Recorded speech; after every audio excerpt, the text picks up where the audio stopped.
से लेकर के 12 तक के सभी विद्यार्थियों के लिए स्कूल अब सरकार के हिसाब से ही चलेगी। किस विषय में कौन कौन चैप्टर पढ़ाई होगी वो पहले से ही फिक्स कर दी गई। जैक बोर्ड के विद्यार्थियों के लिए एक बहुत बड़ी खबर।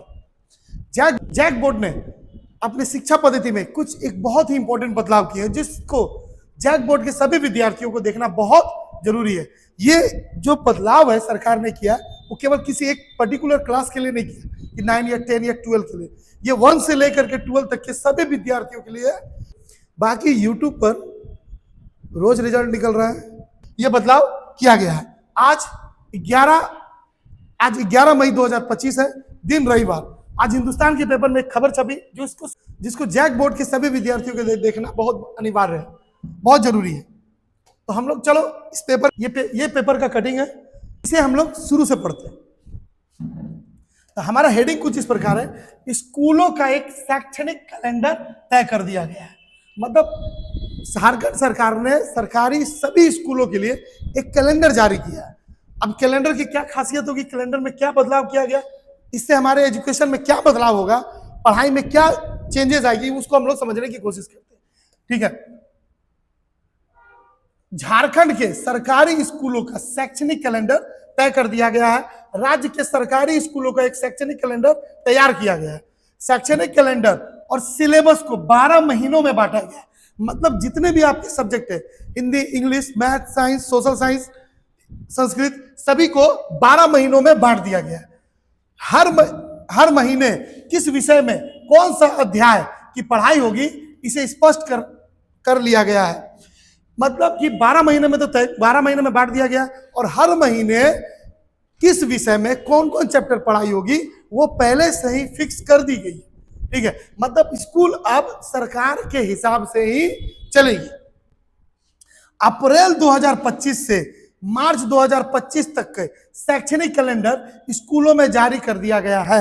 मतलब ये केवल सरकार ने सूचना नहीं दी है, सरकार ने स्कूलों को 2025 से 2026 तक का जो आपका सिलेबस है वो सभी सरकारी स्कूलों को भेज दिया गया है, ताकि वो सभी टीचर, सभी स्कूल और स्कूल के जितने भी टीचर है इसके हिसाब से ही पढ़ाएं। 1ली से 8वीं और 9वीं से 12वीं का शैक्षणिक कैलेंडर अलग अलग तैयार किया गया है। इसका मतलब होता है एक 1ली से 8वीं, अब तो आप लोगों को पता चल गया होगा 8वीं बोर्ड भी होता है। ठीक है, तो 8वीं तक का एक अलग कैलेंडर जारी किया है और 9वीं से 12वीं तक का 12th इंटरमीडिएट तक का अलग कैलेंडर जारी किया है। इससे अब शहर से लेकर ग्रामीण क्षेत्र के स्कूलों में एक समय में एक ही विषय और अध्याय की पढ़ाई हो सकेगी। ये देखिए, कहने का मतलब ये रहा कि एक अच्छी पहल है झारखंड सरकार। झारखंड की शिक्षा व्यवस्था सबको पता ही है, उतनी अच्छी नहीं है। इसको सुधारने के लिए देखिए ये एक पहल की गई है। अगर इसको सही से फॉलो किया जाए तो सही में शिक्षा में कुछ बदलाव आएगा जरूर।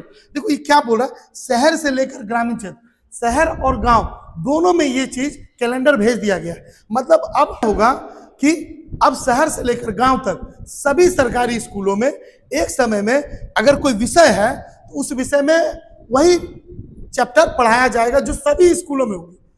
कोई इससे देखो, इससे ही हम लोग ये समझ रहे हैं कि अगर कोई चाहे, जैसे कोई बोकारो जिला का स्कूल है, सरकारी स्कूल, अब बोकारो जिला में ही दूसरे कोई सरकारी स्कूल है, तो एक सरकारी स्कूल कोई हिस्ट्री में 3rd चैप्टर पढ़ा रहा है मई के महीने में, और उसी मई के महीने में दूसरे सरकारी स्कूल सोशल के 4थे चैप्टर पढ़ा रहे हैं, सामाजिक विज्ञान के। तो ये चीज अब नहीं होगा।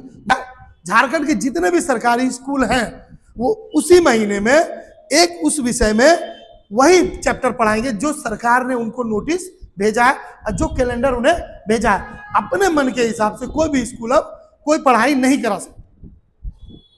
स्कूली शिक्षा व साक्षरता विभाग की ओर से तैयार किए गए एक शैक्षणिक कैलेंडर के आधार पर पढ़ाई के साथ साथ हर महीने मूल्यांकन भी होगा। अब मूल्यांकन होगा मतलब कि इससे यह पता चलता है कि हर महीने बच्चों का एग्जाम होगा, एग्जाम भी होगा और उसका मार्क्स भी बैठाया जाएगा।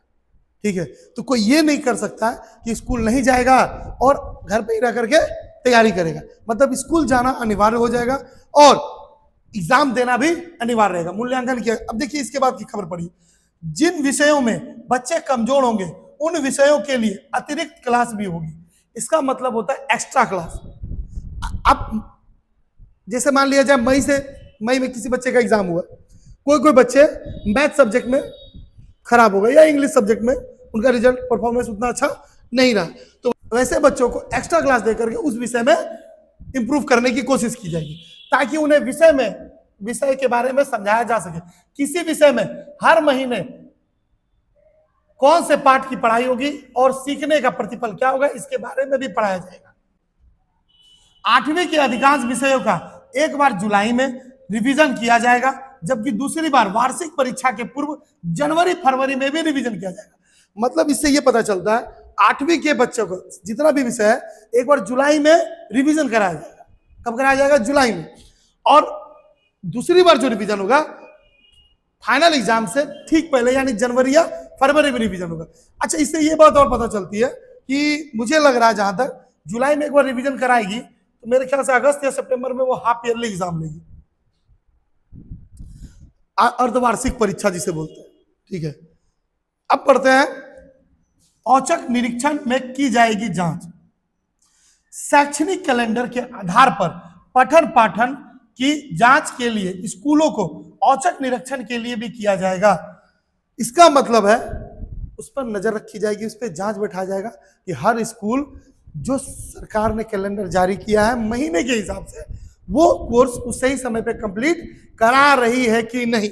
देखिए, शिक्षा विभाग व जिलों के अधिकारी स्कूलों में जाकर देखेंगे कि माहवार तय किए गए चैप्टर के अनुसार पठन पाठन हो रहा है या नहीं। अभी मैंने जो कहा, अब यहां से जांच कमेटी बैठेगी, जांच के लिए कुछ अधिकारी वहां जाएंगे और स्कूल में जाके जांच करेंगे और बच्चों से पूछेंगे कि भाई आप लोग का जो पढ़ाई है वो सही तरीके से हो रही है कि नहीं है, जो कैलेंडर जारी किया गया उस कैलेंडर के आधार पर सबकी पढ़ाई हो रही है नहीं। देखिए, ये एक बहुत अच्छी पहल है सरकारी स्कूलों को सुधारने का।